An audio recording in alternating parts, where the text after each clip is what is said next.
నిత్యావసర వస్తువుల ధరల తగ్గింపుపై ఏలూరు నియోజకవర్గ జనసేన పార్టీ ఇన్ఛార్జి రెడ్డి హర్షం వ్యక్తం చేశారు. ఈ సందర్భంగా ఆయన మాట్లాడారు. నూతనంగా ఏర్పడిన ఎన్డీఏ ప్రభుత్వం అధికారంలోకి వచ్చిన వెంటనే ప్రజలకు భారంగా ఉన్న నిత్యావసర సరుకుల ధరలు నియంత్రణ చేసే దిశగా అడుగులు ముందుకు వేసిందని తెలిపారు.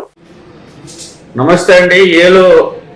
ఈ రోజు రాష్ట్రంలో నూతనంగా ఏర్పడినటువంటి ఎన్డీఏ ప్రభుత్వం ప్రజలు అఖండ విజయాన్ని కూటమి ప్రభుత్వానికి అందించిన సందర్భంలో మరి అధికారంలో రాగానే మొట్టమొదటిగా ఏదైతే ప్రజలపై భారం పడకుండా నిత్యావసర వస్తువుల నియంత్రణ అనేటువంటి తీసుకొని మరి సివిల్ సప్లై శాఖ మంత్రులు నాదెండ్ల మనోహర్ గారు దానిపైన దృష్టి కేంద్రీకరించడం జరిగింది. ఏదైతే ఈ రోజున మార్కెట్లో బహిరంగ మార్కెట్లో కందిపప్పు 180 రూపాయలు ఉంటే దాన్ని 160 రూపాయలకి రైతు బజార్ల ద్వారా విక్రయించాలని చెప్పేసి ఒక ఆదేశాలు ఇవ్వడం జరిగింది. అదేవిధంగా స్టీమ్ బియ్యం ఏదైతే ఈ రోజున 55 రూపాయల నుంచి 85 రూపాయల వరకు మార్కెట్లో అమ్ముతూ ఉంటే దాన్ని కేవలం 49 రూపాయలకి మాత్రమే రైతు బజార్లో సప్లై చేయాలి నాణ్యమైన బియ్యం అని చెప్పేసి, అదేవిధంగా సన్న బియ్యం మార్కెట్లో 52 రూపాయల 40 పైసలు అమ్ముతూ ఉంటే దాన్ని 48 రూపాయలకి మాత్రమే సప్లై చేయాలనేటువంటిది.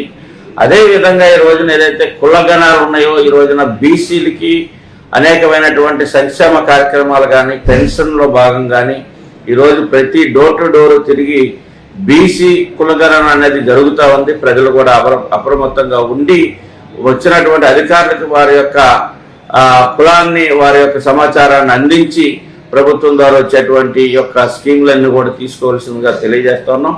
ఈరోజు ఏదైతే అహంకారంతో కాకుండా బాధ్యతగా ప్రజల పట్ల ఒక అంకిత భావంతో ఈ రోజున ప్రభుత్వం ఏర్పడిన తర్వాత ఒకవైపున చంద్రబాబు నాయుడు గారు ఇండస్ట్రీని తీసుకురావడానికి కానీ అదేవిధంగా డిప్యూటీ సీఎంగా ఈ రోజున జనసేన పార్టీ అధినేత పవన్ కళ్యాణ్ గారు అనేక శాఖల పైన రివ్యూ నిర్వహిస్తూ ఏదైతే నాణ్యంగా ధర్మంగా నిజాయితీగా రాష్ట్ర ప్రజలు ఇచ్చినటువంటి తీర్పుని రాష్ట్ర ప్రజలకు సేవ చేయాలి, మన సేవకులుగా ఉండాలన్నటువంటి ఆలోచనతో ఈ రోజున పవన్ కళ్యాణ్ గారు మరి ఈ రోజున చేస్తున్నటువంటి ప్రభుత్వంలో పరిపాలన అనేకమైనటువంటి సమీక్షల ద్వారా ఏదైతే